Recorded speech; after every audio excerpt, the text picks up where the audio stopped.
Smriti of House Indian Literature. As you can see by my bindi and my dupatta and just everything, I am here today to talk to you very quickly about an initiative that I started about 3 years ago, which is Lit with Indian Lit.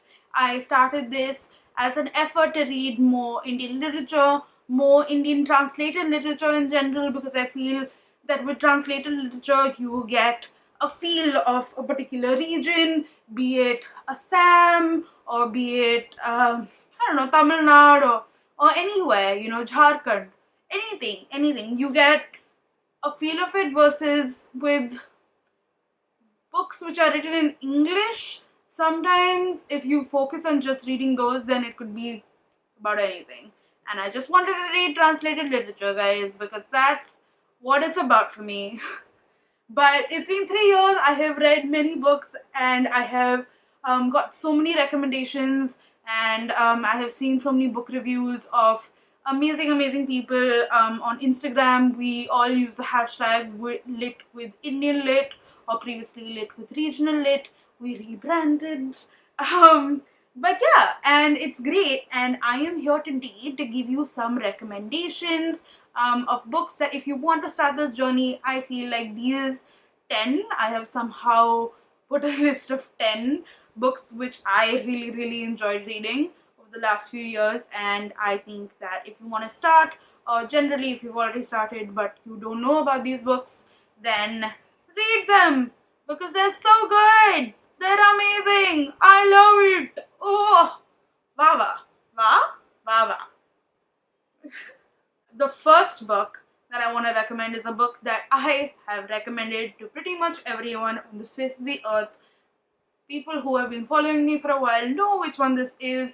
It is Tamas by Bhisham Sani. This book is just so well written, so well translated. It was translated by the author himself, and I cannot stop talking about it.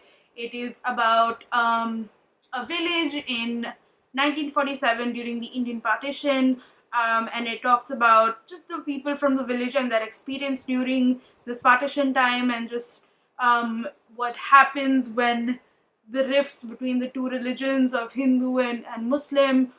It starts off when this man called Murad Ali asks a man called Nathu to slay a pig and is given the pig carcass. Murad Ali then goes and puts this carcass on a mosque steps, and this causes riots to begin, and just it's a lot of really cool human stories, and it's just very heart-wrenching but beautifully done. I still think about this book till today, and as I said, I recommend it to everyone, which is why it's my number one. Number two is Manto's short stories. Manto is extremely well known right now. Saadat Ali Manto is a man who, after the partition, moved to Bombay and then moved back to Pakistan. Has written some of the most beautiful pieces of literature. His life actually is now made into a movie made by Nandita Das, and I think is acted by Nawazuddin Siddiqui.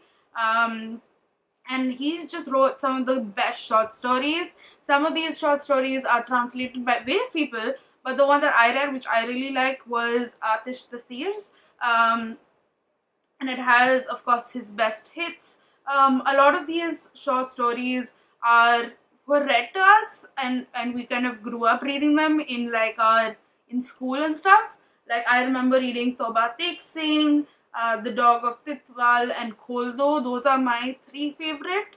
But there are just so many great books, and he writes so well, so searingly, hits you in the gut. Very well written. Definitely check him out. Number 3 is also an author of great repute, which is Rabindranath Tagore. He wrote our Indian national anthem, but he also wrote this amazing book called Chokher Bali, which is one of his first novels. This book, of course, is also translated by many people, but the one that I like the most is the one translated by Sukhendu Ray. It's a brilliant story, way ahead of its times, written in 1902, and it talks about widow remarriage, which at that point of time was hugely taboo. Talks about sexual feelings and just a lot of stuff and just very complex. It's about Binodini, who is married, and then her husband dies, so she is brought to Calcutta, where she meets and basically the book is about her relationship with three people, which is Mahendra, Asha, and Bihari, and it is just so well done. There are so many like complex things that happen, and it's full of drama, but at the same point of time, it's just, how many times will I say well done in this video? Okay, but it is greatly well written. So please do read it. Great book. Read the one by Sukendu Ray. It is on Kindle, and I cannot recommend this more. Number 4 is also a book that was way ahead of its time. It is My Story by Kamala Das. It is her autobiography, written in Malayalam and then translated to English.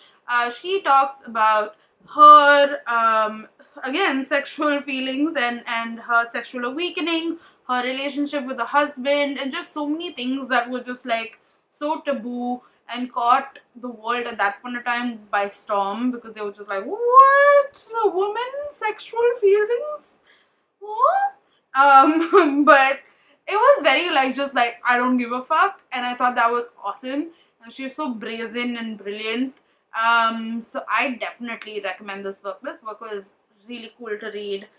Number 5 is also a book, which is a non-fiction book, which is a book by Daya Pawar, called Belukha, and it is translated by Jerry Pinto, who is amazing. This book is written in Marathi and is basically talks about the Dalit life that Daya Pawar lived. It's a memoir.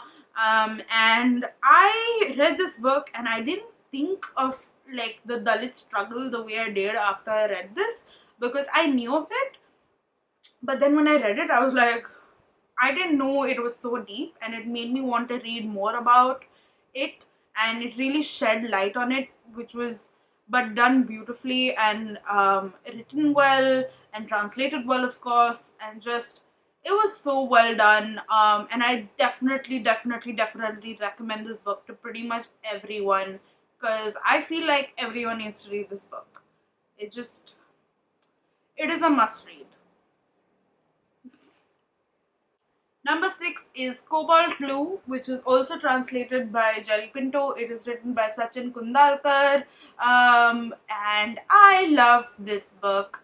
It is a story about Anuja and Tanay, who are siblings who fall in love with the same man. This man is a paying guest that comes to their house, and it tells you the story of their love towards this one man and heartbreak, and it's kind of like a coming of age story, but at the same point of time it's just so well written. I know everything is well written, but there's a reason why these are recommendations, okay? And it's about, I've written it here, okay, great. It's about falling in love, of forbidden love, of heartbreak, family dynamics, and it's just written and translated so goddamn well. See? This book is also supposed to be converted to a movie by Sachin Kundalkar, who is a film director and playwright. So please, Sachin Kundalkar, if you are watching this, which you probably are not, or anyone in Netflix, please, what are you doing? After this coronavirus, this should be your number 1 priority. Okay, number 1. Number 1. Okay, bye. No, don't go. I still have more recommendations. Number 7 is One Part Woman by Perumal Murugan. Perumal Murugan is a brilliant writer. He is a Tamil writer and has some really well done books, and I couldn't choose one, but I decided to go with One Part Woman because it's one of his most famous ones, and also just lovely. It tells you the story of Kali and Ponu, who've been married for many years and are trying to have kids, but haven't been able to. So thus, as a last ditch effort, Ponnu's family and also Kali's kind of conspire against them and make Ponnu go to this festival that happens every year, wherein it's allowed for women and men to have sex with each other and in not breaking the vow of marriage. It's really well written. The book ends in a way where it could go in two different directions, and then Perumal Murugan wrote two books which are the sequels, which are, if it went in one direction it could be this, if it went in the other direction it could be this, and those two books are called A Lonely Harvest and Trial by Silence, which are also very well written books. It talks a lot about their pain, and Perumal Murugan does this very well, where he can draw the caricature of a human being and just talk about its pain and experience so well, and at the same point of time he's able to describe the idyllic Tamil village life. So yeah, that's something I wrote. I'm just reading it out loud. But yes, they're very well written books. I really like them. Very simple to read. Any child could read them. Yeah, definitely recommend. Number 8, talking about children as I did before, is a book called Liberation of Sita by Belukha. This is a book written in Telugu and translated to English. This book is like a must read for everyone who knows anything about the Ramayana, because as we know, the Ramayana had some really fucked up shit that happened to women, and yes, not only to Sita with the whole trial by fire thing, but also to a lot of other smaller characters. So this in particular talks about Suparnika, who we know, Renuka, Urmila, and Ahalya, and they go back. Basically, what happens is that after this whole trial by fire thing happens, which is the Ramayana story, and Sita goes back to these smaller characters who have been wronged, and they kind of see what has come to them, what has happened to them over the past few years, and how they have come to realize the wrongs and have corrected them in some way, or just come to terms with what happened to them. And it's just, you understand how fucked up the Ramayana was, okay? And just, yeah, it's very well written. I really like the stories, and it should be read by everyone. Number 9 is Goocher by Vivek Shanbag. This book is written in Kannada, and it is very difficult to explain what this book is about. But it's basically about family dynamics, about a boy who gets married, about his uncle, about it's a very small book, but just really well written. And I really enjoyed it, so I think you will enjoy it. So read it. And of course, there is number 10, which is Tamil pulp fiction or the Blaft anthologies. These are 3 anthologies of Tamil pulp fiction, which are short stories that they've kind of compiled into these various different anthologies. I read number 2, and I really enjoyed them. They are horror, crime, and just like stories of back in the day.